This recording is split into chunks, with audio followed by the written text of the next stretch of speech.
En un principio, la primacía de la Torá está profundamente ligada a su carácter escrito.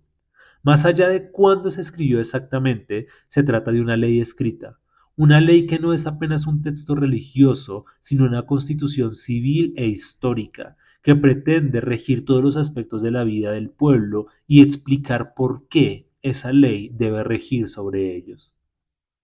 Sin embargo, esta concepción tan absoluta de la Torá escrita planteaba varios problemas. El primero y más evidente es que se trata de un texto escrito en hebreo, cuya normatividad se aplica sobre una comunidad mayoritariamente de habla aramea. Y si bien estas dos lenguas no son tan distintas, era necesaria una traducción del hebreo al arameo. Así surgen los Targumín, traducciones arameas del texto hebreo cuya intención no era simplemente traducir palabra por palabra, sino ante todo hacer entendible el sentido del texto. En consecuencia, traducir era más bien interpretar, de modo que encontramos traducciones que difícilmente pueden considerarse verdaderas traducciones, o al menos verdaderas traducciones literales. Por otro lado, dado que la Torá era normativa sobre cada aspecto de la vida civil, era necesario determinar qué decía el texto sobre situaciones muy concretas de la vida. En consecuencia, se gestaron lo que podríamos llamar expertos juristas, dedicados a escudriñar las escrituras, conocerlas de forma tan íntima, para ayudar a buscar el correcto proceder en cada situación según la Torá. Probablemente el oficio de los escribas tiene su origen en los sabios, ya que con la decadencia de los profetas bajo el dominio persa surge la figura milenaria del sabio como un intérprete, cuya labor reflexiva está determinada por el temor a Dios y enmarcada en la Torá. Este celo por la Torá no solo se manifestaba en un estudio meticuloso del texto, sino que vino acompañado con unas formas particulares de identificarse como parte del pueblo. En primer lugar, la circuncisión, que en Palestina no era exclusiva de los judíos, pero vino a ser característica de ellos en medio de una Babilonia y Persia que no la practicaban. Por otro lado, el sábado, como día de reposo, es probablemente un desarrollo de una fiesta anterior al exilio, que en el exilio se hizo tanto más necesaria cuanto que los judíos difícilmente podían practicar sus fiestas normales, con el peso adicional de verse influenciados por las fiestas del imperio. También encontramos la alimentación, que nuevamente vino a marcar claramente a los judíos en contraste con los otros pueblos. Y todo esto, en última, surge de una preocupación por mantenerse apartados, una noción de santidad que surgía directamente de su devoción a la Torá y de la necesidad de ser no solo el pueblo que recibió la Torá, sino el pueblo que la preservaba, viviendo en ella. Quien observe en esta rigurosidad del judaísmo un legalismo vacío y muerto está demasiado sesgado por la interpretación que en tiempos de la Reforma se hizo del Nuevo Testamento. Se trataba para ellos de una profunda relación con Dios mediada a través de la Torá, no de forma meramente egoísta, sino en una lógica de preservación de la esperanza. Cuando el mundo alrededor parece levantarse como una avalancha colosal que barre todo a pueblo, toda cultura y toda religión, ¿lograremos preservar la Torá? Es decir, ¿lograremos preservar el conocimiento y la relación con Dios, la esperanza del mundo? Cuando reconocemos la sensibilidad espiritual de este judaísmo, podemos entender que el Nuevo Testamento, las enseñanzas de Jesús y la óptica de los evangelios no es algo surgido de la nada, caído del cielo. Veamos el siguiente fragmento del Targum Neofiti de Deuteronomio 34:6.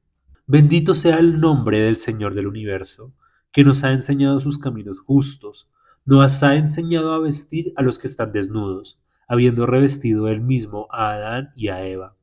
Nos ha enseñado a unir a los novios y novias, habiendo unido a Eva con Adán.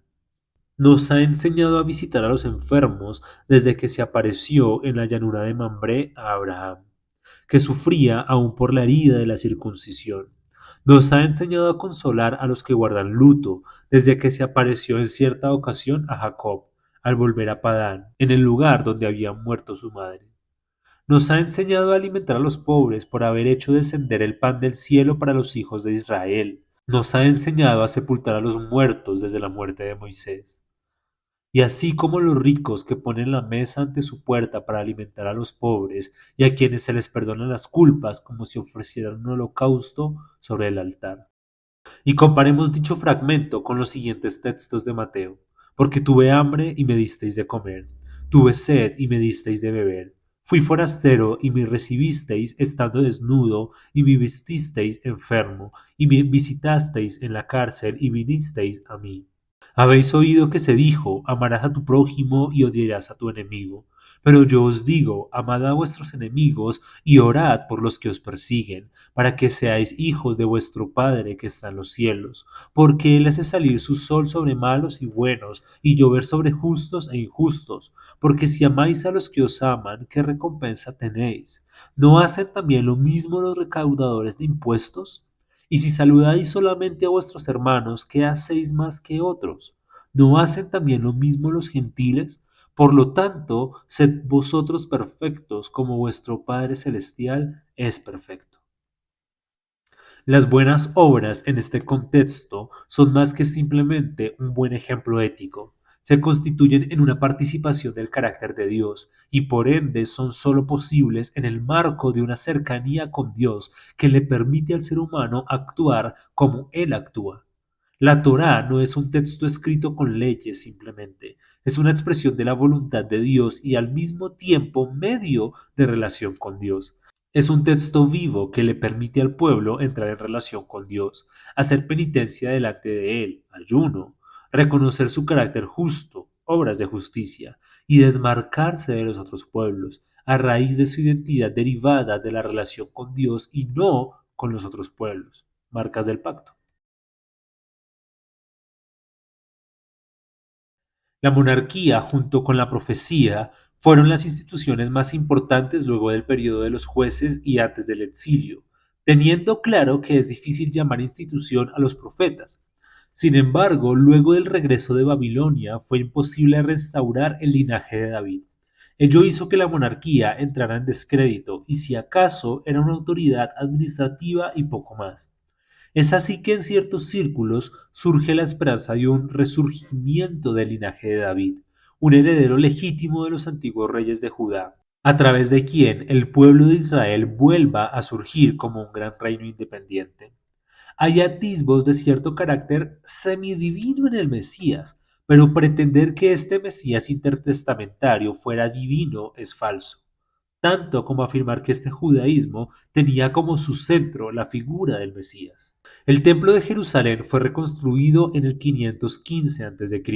y a pesar de algunos episodios infortunados, se mantuvo en pie hasta que en el 70 después de Cristo es reducido a escombros junto a toda Jerusalén. Ahora bien, pensar que el templo gozaba del mismo carácter determinante que detentó la Torá sería falso. Entre otras razones porque la vivencia del estudio y la meditación de la Torá se pueden hacer por igual en Jerusalén, en Alejandría, en Babilonia y en Roma. Pero el culto del templo no puede exportarse propiamente a otras regiones. También tenemos el caso de la comunidad de Qumran, quienes desprecian a los sumos sacerdotes del templo. En consecuencia, valoran el culto y el templo, pero esperan una futura renovación del sacerdocio, luego de la cual volverán para rendir culto como es debido en el templo. Lo importante es reconocer que el judaísmo hacia el primer siglo mostraba actitudes diversas hacia el templo, no siempre muy favorables, y es quizá esta diversidad de actitudes la que explica en parte que luego de la destrucción de Jerusalén en el 70 después de Cristo, el judaísmo pudiera renovarse sin necesidad de un templo. Muy ligados al templo estaban los sacerdotes, quienes en tiempos proféticos no tenían tanta relevancia y sobre todo fueron severamente cuestionados por los profetas. Ahora se levantaban como una institución fundamental para la reconstrucción del pueblo. En ese sentido, los sacerdotes debieron ver sus errores pasados y rectificarlos, dejando de lado la idolatría y la actitud de otros tiempos, para volverse ejemplo de rigurosidad y pureza. Sin embargo, con el tiempo, los sacerdotes, y en especial el sumo sacerdote, tuvo que afrontar responsabilidades políticas que hicieron imposible cumplir con este ideal de pureza y separación de todo lo no judío. Es así que eventualmente la figura del sumo sacerdote como Mesías fue separada en dos, y la comunidad de Qumran esperaba un Mesías que fuera verdadero sumo sacerdote en lugar de los ilegítimos del templo. Asimismo, entre grandes segmentos del pueblo judío se evidencia la crisis del sacerdocio como guía espiritual del pueblo. Ese es entonces el caldo de cultivo perfecto para que emerjan líderes particulares que pretendan guiar espiritual, religiosa y hasta políticamente al pueblo. Ya bajo la dominación persa, los profetas que en otro tiempo fueron tan importantes y vitales entre el pueblo desaparecieron. Zacarías y Malaquías tenían algo del aire de los profetas antiguos, pero Joel ya no es más un escritor como un proclamador. Si observamos las reformas de Nehemías, los profetas no aparecen con ese rol tan importante que tuvo, por ejemplo, Samuel, y ya el primer libro de Macabeos muestra la desaparición de la profecía. Ello, sin embargo, no supuso el fin de la necesidad de los profetas, pues una voz que hablara palabra de Dios para discernir el presente y orientarnos hacia el futuro siempre será necesaria. En ese contexto surge la literatura apocalíptica para intentar cumplir el rol que otrora fuera de los profetas.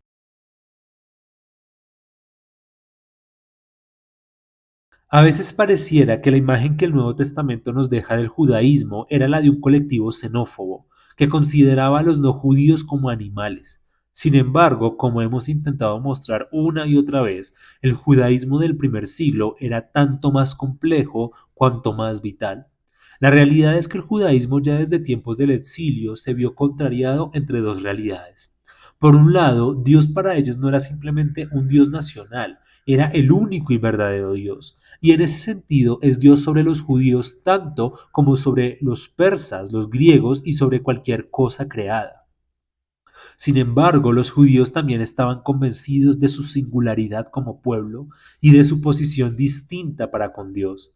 Era el pueblo que había recibido la promesa de Abraham, depositarios de la Torá, la preservaban y vivían sometidos a ella. Suyos eran los profetas. Es en medio de esta tensión entre un pueblo que se reconoce como el pueblo de Dios y un Dios que es único Dios para todos que debe entenderse la variopinta relación de los judíos con los gentiles. Un elemento central que irá evolucionando con los siglos sin perder su esencia es el de la peregrinación escatológica. Se espera que como último acto antes del inicio de la era eterna, los pueblos gentiles peregrinen hasta la ciudad de Dios, se reúnan alrededor de su presencia, dando inicio a una nueva era. Esta peregrinación final es un eje cargado de sentido. Por un lado, se trata del retorno de las tribus del norte, que fueron llevadas al exilio por Asiria y que en gran medida se perdieron difuminadas entre los otros pueblos. De modo que la peregrinación de las naciones implica el retorno de los exiliados del norte que se habían amalgamado en esas naciones. Por otro lado, Judá fue llevado al exilio por las naciones extranjeras, y con ella sus riquezas fueron tomadas también. Pero ahora, como muestra de la restauración divina, el movimiento sucede al revés, y son las naciones extranjeras quienes peregrinan con riquezas para el templo. Y por último, se trata de una restauración definitiva, que haga manifiesto el carácter de Israel, cuyo único y verdadero rey es Dios. De modo que cuando esto suceda, las naciones peregrinarán a Jerusalén para ver el rostro de Dios, único y eterno rey de Israel, bajo cuyo gobierno iniciará una era eterna de esplendor sin comparación.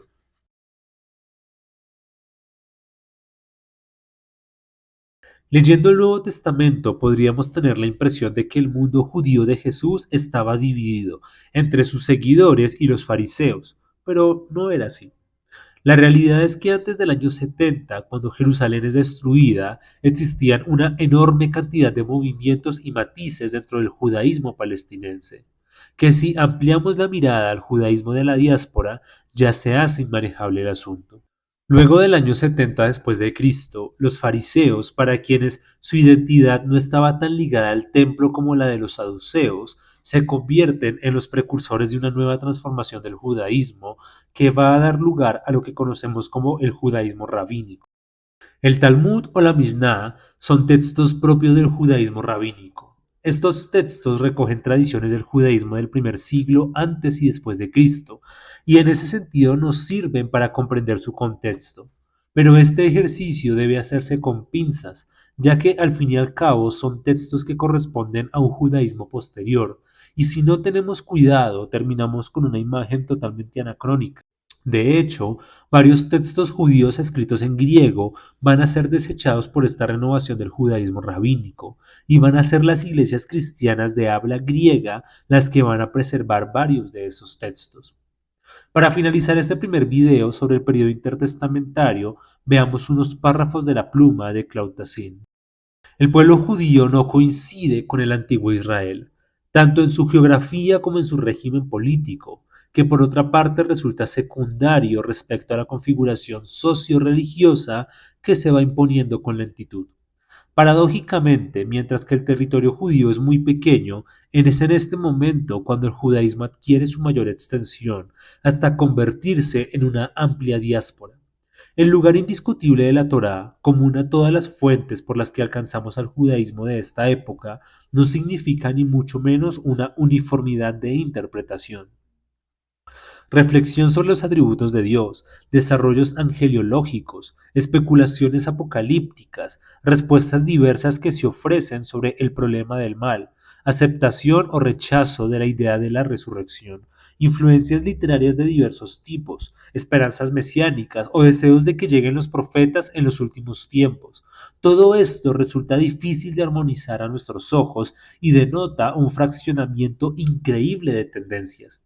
Muchas veces se cree estar en consonancia con el apóstol Pablo cuando denigra este régimen de la Torá en que vivió el judaísmo tras el destierro. Para ello ha sido preciso caricaturizar la ley como legalismo y como servilismo interesado. Pero entonces se está hablando de algo que no tiene nada que ver con lo que hemos ido descubriendo a lo largo de nuestro recorrido. Lo esencial está en saber si el cristianismo se distingue del judaísmo por el rechazo de la Torá, ¿qué Torá? O por una divergencia fundamental quizás en su interpretación, como intentó mostrar Mateo en su Evangelio.